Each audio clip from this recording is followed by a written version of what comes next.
Un saludo a los queridos oyentes de Radio María y a quienes puedan llegar estas palabras. En noticias recientes de portales católicos nos hemos enterado de la preocupación del Papa Francisco por la situación de la Iglesia en Alemania. Muchos católicos todavía viven su fe de una manera un poco aislada, como si únicamente les preocupara lo de su parroquia o lo de su diócesis o lo de su país. Por ejemplo, nosotros colombianos preocuparnos únicamente por lo que sucede en Colombia. Pero sabemos que vivimos en un mundo interconectado y sabemos que aquello que sucede, aquello que se legisla, aquello que se celebra o no se celebra en algunos sitios o en otros, finalmente tiene repercusiones. Pensemos, por ejemplo, lo que sucedería si se prohibieran, voy a decir una tontería, una absoluta tontería, pero es solo para que se entienda.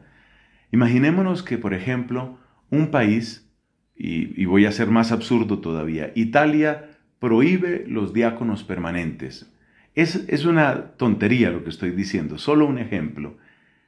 De inmediato eso tendría repercusiones, es decir, ¿por qué Italia toma esa medida? O tal vez otros obispos dirían, pues nosotros vamos a hacer lo mismo. La Iglesia tiene una sola fe. Recordemos aquella expresión que dice el apóstol San Pablo en su carta a los Efesios: un solo Señor, una sola fe, un solo bautismo. Eso quiere decir que nuestra fe católica no es de caucho, me disculpan la expresión, no se puede estirar indefinidamente en uno o en otro sitio. Y resulta que Alemania es un país que en muchos sentidos es líder.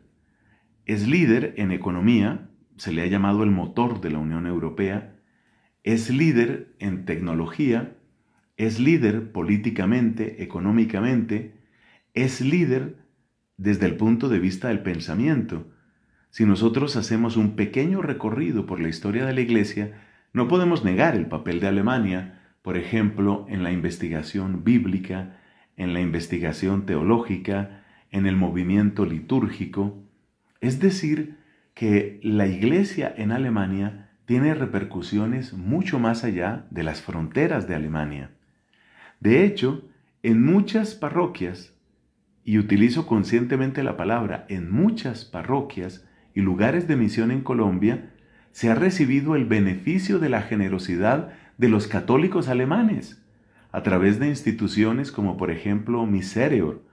Son instituciones que muestran la capacidad, la estructura, la generosidad de los católicos alemanes. Pero eso no significa que sea una comunidad sin dificultades. Precisamente por ser la cuna del protestantismo, hay una división dolorosa, una división tensa que se siente en Alemania. Y por ejemplo, recientemente surgió una iniciativa de vencer esa división a través de lo que llama un cierto documento que tiene bastante fuerza en la Conferencia Episcopal Alemana, la hospitalidad eucarística recíproca, que traducido significa utilicemos la Eucaristía para facilitar la unión entre los cristianos, en este caso, la unión entre católicos y luteranos. Pero de inmediato surgen las preguntas: ¿la Eucaristía es para hacer ecumenismo? ¿O la Eucaristía es la culminación de un proceso ecuménico bien llevado? Es decir, empezamos a comulgar de una manera indiscriminada para con eso sentir que ya se superó toda división, o empezamos a trabajar, seguimos trabajando en la superación de las divisiones, y cuando haya verdadera claridad teológica y de jurisdicción y verdadera unión, entonces sí celebramos la Eucaristía. No es la única situación difícil en este momento. Temas como ordenación de mujeres, temas como ordenación de hombres casados, son temas que renacen con particular fuerza hoy en la Iglesia de Alemania, y por eso entendemos perfectamente la preocupación del Papa Francisco. Nuestra oración estará siempre junto al Papa y también pediremos siempre por todo el pueblo de Dios. Estuvo con ustedes Fray Nelson Medina.